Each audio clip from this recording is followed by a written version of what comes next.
Okay, so remember that they're changing my voice. So the government is acting like terrorists.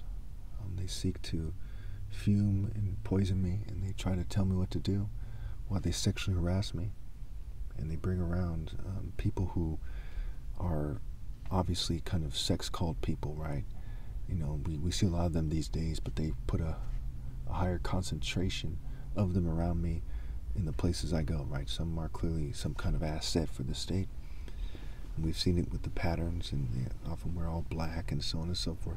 And some, you know, it's not just the clothes they're wearing, like, you know, the kind of tight clothes, but it's the way they, you know, their posture, their demeanor, the way they move, the way how they think is reflected in the way they move. It gives away that they're some kind of, you know, slut, some kind of just sexually immoral traitor to God. And when you look at what they're wearing, quite often they're in, you know, fairly expensive vehicles. The way they look and their vehicle reflects their lifestyle.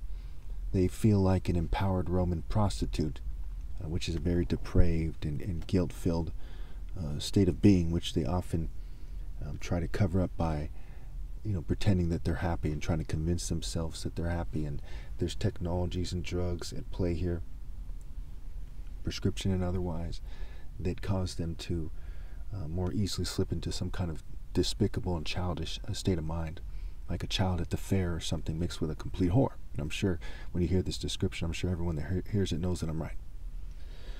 So I don't want to be like them or anyone else. Even today, where it's one of the more hectic days, I'd say, you know, they cause me to have some kind of minor back injuries and trying to provoke me. They've basically been trying to provoke me, and then they're trying to kind of either take me out after provoking me, you know, trying to set the stage for some kind of conflict in public, or they're just trying to use that for some kind of documentation to say that this person was actually agitated, so we crippled him or whatever. Okay. And again, I'm at peace with God. They're not. I have the joy of doing God's work and knowing that I have every moment that I'm persecuted is another moment under my bed, under my belt. That makes me satisfied that I'm the righteous hero doing God's work. And there's some kind of government hypocrite, police hypocrite, military hypocrite, wasting their lives serving a corrupt state, bullying people quite often, trying to get them to agree with saying that they're just magically, you know, serving their community or doing society some kind of justice or something, and obviously they're not. Okay. You know, countless law enforcement officers and intelligence agents are aware of this. They're aware of the significance to humanity and to this country, and they did not come together and say, hey, this is what's going on. Instead, they were too afraid. They were too greedy. You know, they're a reflection of the governing class's greed and inability to act in a way that's courageous, and their inability to be a man. So this is a key video. I'm just going to cut it short here because they're making it harder for me to talk. It's also important to note that they kept me from eating breakfast until, like, you know, it's like 11 o'clock or something. And this is a tactic they often use. I'm sure you all have heard the term like hangry. So they're using the fumes, they're using the poisons. They're trying to make me angry and covertly drugged to mimic the symptoms of mental illness. And they have been, you know, watching me and doing this for quite some time to try to kind of exactly cause it to occur. So at the end of this video, though, before I forget, I'm going to have a little clip where I just say testing 1, 2 or whatever, and it shows you before I use the peroxide in the water to kind of clear my throat and mouth a little bit, that they're fuming me and you can hear it in the voice. Now again, just like with the pictures and the videos I post with evidence, these people control Google and YouTube and all this stuff, right? They control the phone. I've shown a video where they hack my phone and they type in things.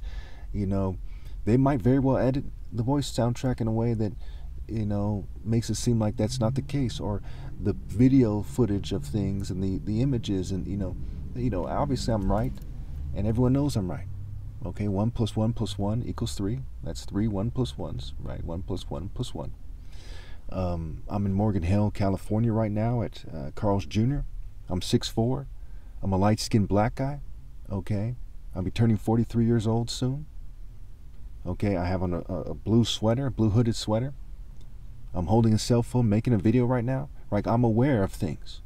Okay? Today should be September 2nd, 2024.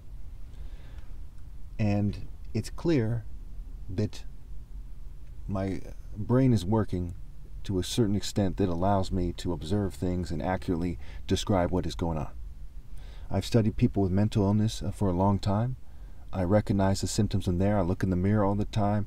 I understand my mental state all the time. It's part of my videos to understand my mental state, because they're trying to make it so I seem crazy. So I have to defend my sanity, if you will. So these things are occurring. I'm somebody who achieved the highest degree of martial arts prowess in human history. That's what the overwhelming evidence shows. You go back 2,000 years ago, they weren't evolved enough to have a chance against me. You go back a few hundred years ago, there's a bunch of slaves and malnutrition people everywhere, okay? Even people from my family and my tribe, they didn't have the nutrition, they didn't have the generational moral repetition to the point that I do. There's a lot of things that kind of show us as we look around the world, and we see that these African patriarchal genes that are what's required. You know, there's certain types of Nigerian Igbo patriarchal genes is what's required to forge a great martial artist, and generational moral repetition can never occur again. We've seen the studies where I posted a study about how, or an article about a study about how moral intensity increases sound judgment. Okay, so even in economics and sociology, they're aware that the more moral you are, the better judgment you have. You're thinking clearly. Your brain isn't kind of combating itself with internal conflict. And if you interfere with that process and try to make it so that you think clearly, even though you're doing things wrong over and over again, okay, it causes a different problem in the brain, which, or set of problems or other, alternative path, right? Kind of if-then statements, right? If you do it this way, then this. Well, if you do it that way, then this. So all those statements lead to a lesser state of mental clarity than moral repetition does. And that's just how the brain works, right? If you remove the brain and throw it into an incinerator, it's gone. There's nothing you can do about that. And so it is with morality. If you aren't moral, you're going to have less mental clarity in terms of judgment, not necessarily articulation, not necessarily coordination, but in terms of judgment, than the person who is moral. Okay. And the coordination, the morality often go hand in hand, but they can interfere with that. They have great difficulty interfering with my moral judgments. Okay. But they don't have much difficulty messing up my speech and my coordination and so on and so forth. So you see that people who are far less moral, who have far worse judgment than I do, are the ones that they're trusting with watching me, and that's part of the failure of the state, right? You need a moral order. I should be watching them, not them watching me, because they're criminals that work for the state who abuse your trust and your confidence and your tax money, what have you, and I don't do those things. They do.